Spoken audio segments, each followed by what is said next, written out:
Thoracic cage, जिसे आमतौर पर छाती का पिंजरा कहा जाता है, हमारे शरीर की एक मजबूत और लचीली संरचना है जो दिल, फेफड़ों और अन्य महत्वपूर्ण अंगों की सुरक्षा करती है।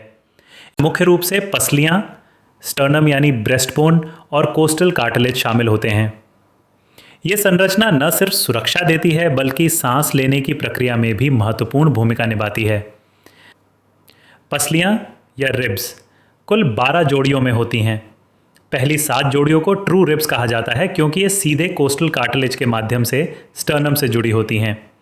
8वीं, 9वीं और 10वीं जोड़ियों को फॉल्स रिब्स कहा जाता है, जो सीधे स्टर्नम से नहीं जुड़ती बल्कि ऊपर की कोस्टल कार्टिलेज से जुड़कर अप्रत्यक्ष रूप से स्टर्नम से मिलती हैं। अंतिम 2 जोड़ियों को फ्लोटिंग रिब्स कहा जाता है क्योंकि ये आगे की ओर किसी भी हड्डी या कार्टिलेज से नहीं जुड़ी होती। स्टर्नम या छाती की हड्डी छाती के बीचों बीच लंबवत स्थित होती है। यह 3 भागों में बटी होती है: मेनुब्रियम, बॉडी और जिफॉइड प्रोसेस। मेनुब्रियम के साथ पहले 2 रिब्स की कोस्टल कार्टिलेज जुड़ती हैं, वहीं जिफॉइड प्रोसेस निचले हिस्से में एक छोटी नुकीली संरचना है जिसे छाती के एक्सरे में पहचानना कभी कभी मुश्किल हो सकता है। रेडियोग्राफिक लैंडमार्क्स की बात करें तो छाती का एक्सरे पढ़ते समय प्रत्येक रिब की छाया और उनकी संरेखण को ध्यान से देखा जाता है।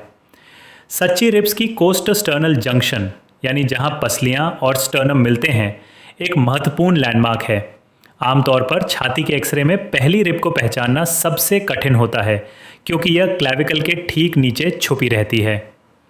इसके अलावा काउंटिंग रिब्स यानी पसलियों की गिनती अक्सर दूसरी रिब से शुरू की जाती है क्योंकि यह साफ तौर पर स्टर्नम के मेनुब्रियम बॉडी जंक्शन पर दिखाई देती है, जिसे एंगल ऑफ लुई कहते हैं। कोस्टल कार्टिलेज जो पसलियों को स्टर्नम से जोड़ती है, युवा लोगों में साफ दिखती है, लेकिन उम्र बढ़ने के साथ इनका कैल्सिफिकेशन होने लगता है, जिससे ये एक्सरे में सफ़ेद छाया के रूप में उभरती हैं। अब बात करें आम चोटों की। रिब फ्रैक्चर छाती की सबसे सामान्य हड्डी चोटों में से एक है। एक्सरे में रिब फ्रैक्चर आमतौर पर एक रेखीय, कटी फटी या डिस्प्लेस्ड ब्रेक के रूप में दिखता है। यह अधिकतर छाती पर अचानक लगी चोट, गिरने या दुर्घटना के कारण होता है। फ्रैक्चर की जगह पर पसली की सामान्य वक्रता टूट जाती है और वहाँ हल्का असंतुलन या गैप दिख सकता है। कई बार छोटा सा फ्रैक्चर भी एक्सरे में नहीं दिखता, इसलिए मरीज़ की शिकायतों, दर्द और सांस लेने में तकलीफ़ को भी ध्यान में रखा जाता है। इसके अतिरिक्त कभी कभी रिब फ्रैक्चर के साथ हीमोथोरैक्स या न्यूमोथोरैक्स जैसी जटिलताएं हो सकती हैं, यानी छाती में खून या हवा का भराव, जिसे एक्सरे पर स्पष्ट रूप से देखा जा सकता है। स्टर्नम फ्रैक्चर अपेक्षाकृत दुर्लभ है और आमतौर पर सीधी, तेज़ चोट से होता है। इसे एक्सरे या सीटी स्कैन के ज़रिए पहचाना जाता है, जिसमें स्टर्नम के किसी हिस्से में असामान्य गैप या लाइन दिखती है।